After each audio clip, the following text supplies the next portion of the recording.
Prana, vital energy. In Swara Yoga, as in all other yogas, importance is given to the theoretical as well as the practical aspects of the breath. According to the Shiva Swarodaya, one has to know about prana and its variations, the nadis or energy pathways, and the different tattvas or elements of macrocosmos.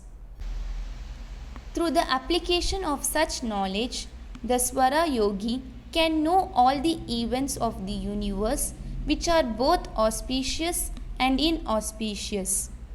He will come to realize that the Shakti of Swara, inherent prana, is functioning throughout the whole of creation, and that ultimately even the form of Lord Shiva is the Swara, the breath and the prana. Individual and cosmic prana. In most of the yogic texts, the term prana is associated with life force or bioenergy. Many people even use the word prana for oxygen, confusing it with the subdivision of prana vayu, which regulates the heart and lungs. But when we speak of prana in the higher sense, we are referring to the cosmic concept rather than the physical breath or the atmospheric ions. Life in itself is not a gross concept, and just because something exists does not mean it represents prana. Prana is a Sanskrit word derived from two roots.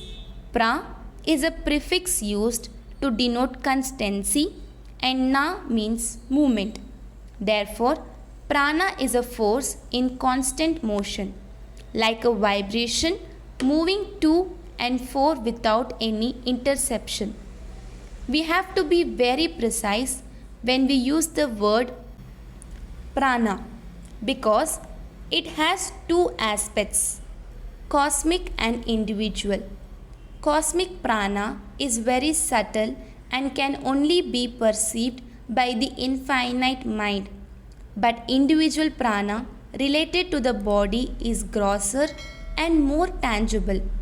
In order of creation, prana emanates from the unmanifest reality known as Hiranyagarbha, the golden womb or egg. On the physical level, it manifests as individual existence. Swara Yoga develops awareness of the manifestation and existence of prana within our own being so that we can come to realize its cosmic propensity. The inherent energy of breath. In yoga, breathing is considered to be very important process because it is the most vital means of absorbing prana into the body. The Shastras explain how prana gives consciousness and life to every creature which breathes. In the Taittiriya, Brahmana and Maitreya Upanishads and Shiva Swarodaya, the breath is referred to as the vehicle of Brahma or cosmic consciousness. In fact, the Prashna Upanishad, which specifically aims to clarifying the nature of creation, explains that prana springs from the Atma and is as inseparable from the self as the shadow is from he who cast the shadow. Even the Bible implies that man was given consciousness and life through the breath. The Lord God formed man out of the dust of the ground and breathing into his nostrils the breath of life, he became a living soul. This is a symbolic expression of the process of materialization of matter and life together through prana and consciousness. Dust is symbolic of matter. Blowing the life means the emergence of prana in matter. The breath itself, being imparted from the cosmic self, contains the cosmic force therein. Thus, there the practice of Swara Yoga, we are attempting to experience the grosser aspect of prana in order to track it back to its original source. Matter has many stages of existence and manifestation. At one level, it is inert. In the process of evolution, it manifests life. Later, it manifests consciousness.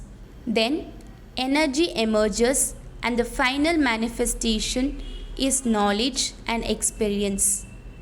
This is the truth about both physical and metaphysics, about the science, tantra, and Swara Yoga. Energy in matter.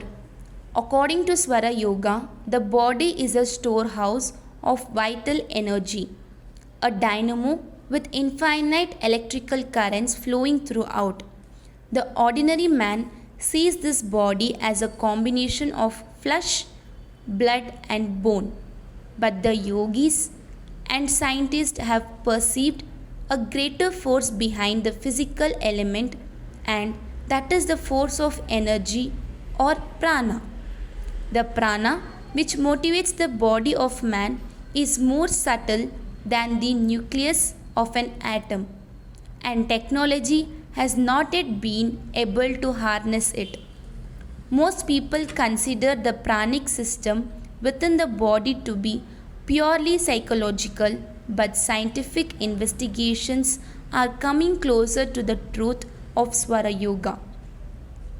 Researchers are discovering what the yogis find, that there is an energy link between the physical and psychic bodies.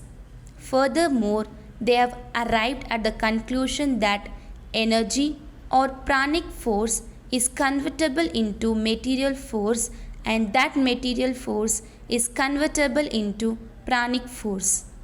You know the famous equation E is equals to mc square, that matter is energy in its potential state. This is an ancient truth contained in the Vedas. There is a small scientific experiment we can use to illustrate this more clearly. If you look at a piece of bone with your naked eye, all you see is a bone.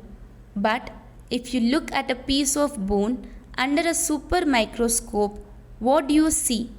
First, you see living cells, then molecules, then atoms, and later the nucleus of the atom.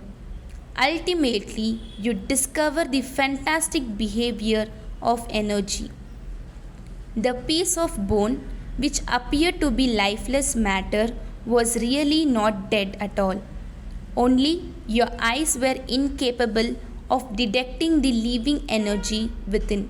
Therefore, we utilize the practices of Swara Yoga to make our perception subtle enough to perceive this inherent energy. Now, even scientists who have gone into the study of energy fields maintain that so-called motionless matter is also permeated with this subtle energy. Therefore, prana not only means life, it means existence as well. Where mobility and stability are combined, there is prana. If an object is devoid of prana, it will disintegrate. So, science has come to the conclusion that every existing thing is a composite structure of energy and matter.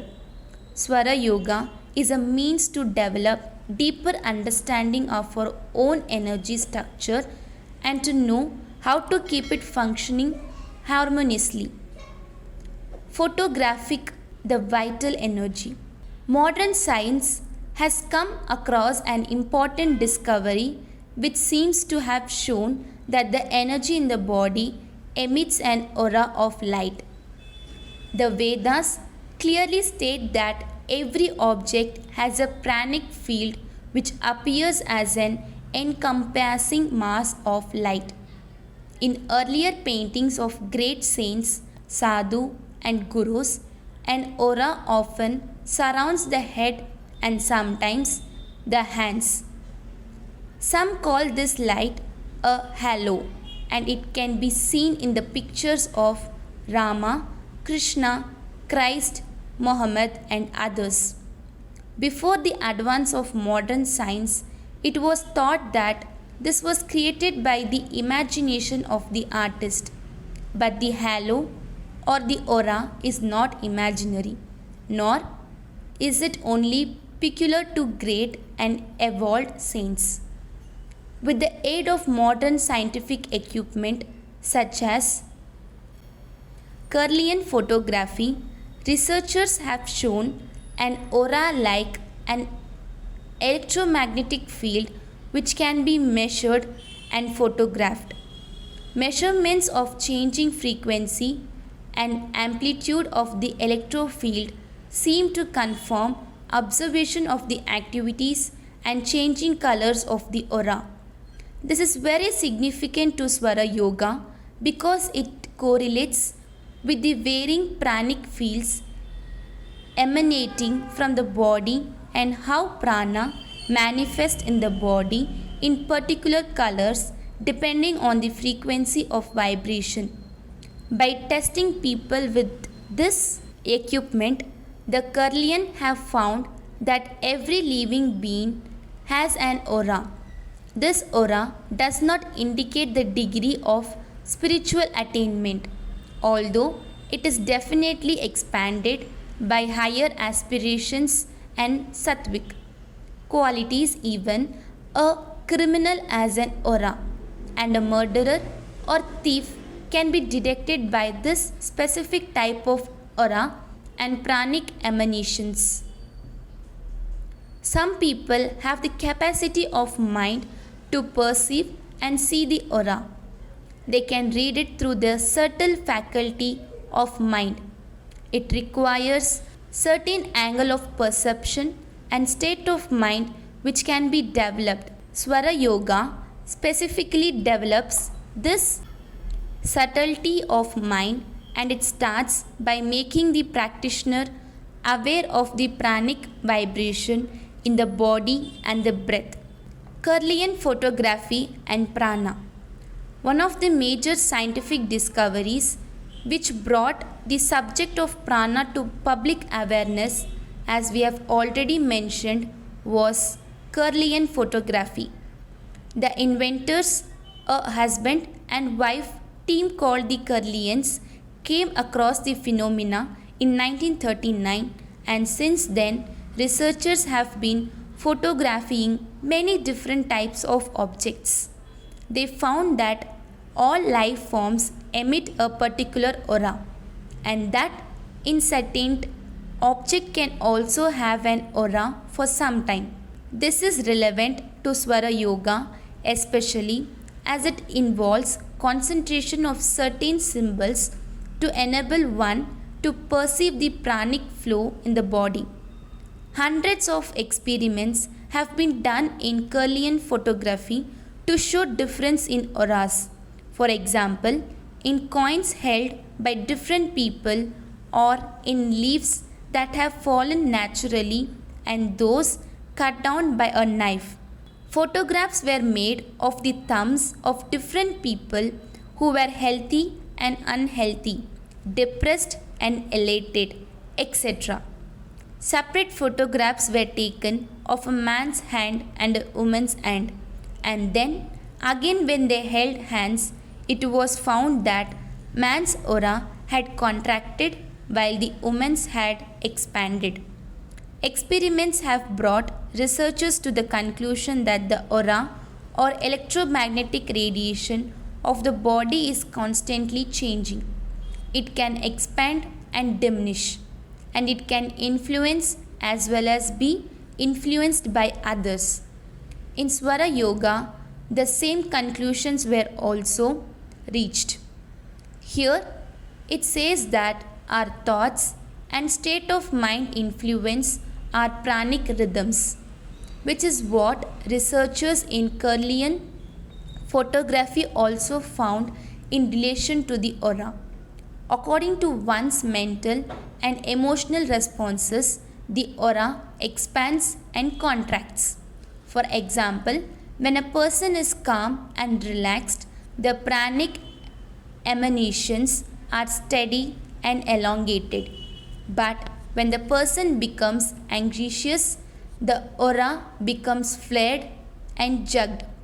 After arousing different emotions and thoughts at will, Kirlian photographs showed that the aura automatically changes.